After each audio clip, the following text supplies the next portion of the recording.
पुराने जमाने में इराक की राजधानी बगदाद में एक व्यापारी रहता था।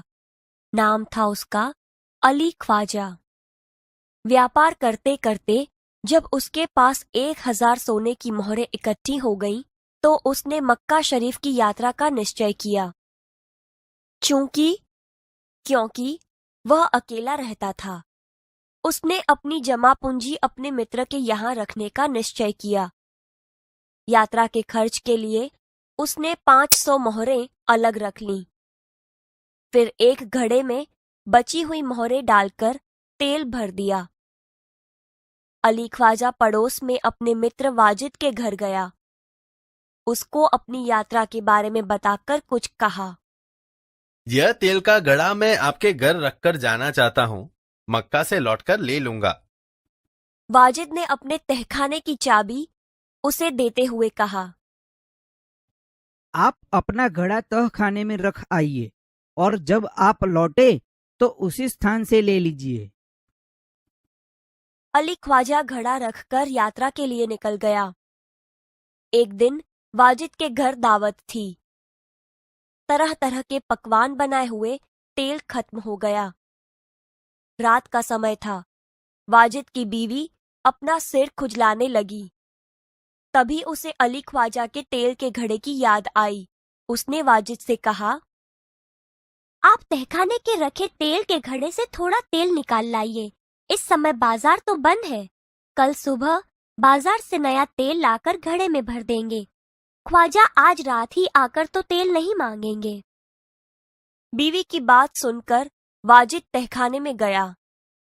जब घड़े की सील खोलकर तेल निकालने लगा, तब घड़े में से सिक्कों की आवाज आई। उसे लगा कि घड़े में तेल के नीचे कुछ है, इसलिए उसने दूसरे बर्तन में सारा तेल निकाल लिया। उसने देखा कि घड़े में तो 500 सोने की मोहरें थीं। उसने उन मोहरों को अपनी तिजोरी में छिपाकर रख दिया और तेल लाकर बीवी को दे दिया। अगले दिन उसने बाजार से नया तेल लेकर घड़े में भर दिया। उसे वैसे ही सीलबंद कर दिया जैसे कि ख्वाजा अली ने किया था। कुछ दिनों के बाद ख्वाजा मक्का की यात्रा से वापस आया। घर में अपना सामान रखकर वह सीधा वाजिद के घर गया और अपनी यात्रा की सारी बातें बताईं। फिर तेल का घड़ा लेकर वह घर आ गया। जब उसने घड़े का तेल निकालकर देखा तो उसके पैरों तले जमीन ही खिसक गई। वह सिर पकड़कर बैठ गया, क्योंकि उसमें एक भी सोने की मोहर नहीं थी। वह सोचने लगा, अब क्या किया जाए। वह उल्टे पांव वाजिद के घर गया और अपनी मोहरें मांगने लगा। तेल का घड़ा आपको उसी स्थान से मिला जहां आप रख कर गए थे। मैंने तो उसे हाथ भी नहीं लगाया। मैं कैसे मान लूं कि उसमें सोने की मोहरें थी। दोनों मित्रों में कहासुनी होने लगी। दोनों का झगड़ा सुनकर आसपास के लोग इकट्ठे हो गए। उन्होंने जब झगड़े को बढ़ते हुए देखा तो ख्वाजा से कहा कि आप काजी की अदालत में जाइए, वह ही आपके झगड़े को मिटा सकता है।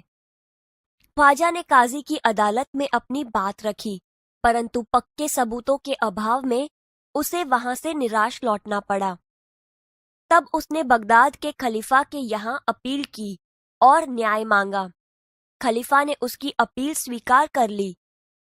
खलीफा ने सारे मामले पर विचार करने के लिए कुछ समय चाहा। 1 सप्ताह बाद का समय सुनवाई के लिए दिया गया। ख्वाजा और वाजिद का किस्सा अब प्रख्यात हो गया था।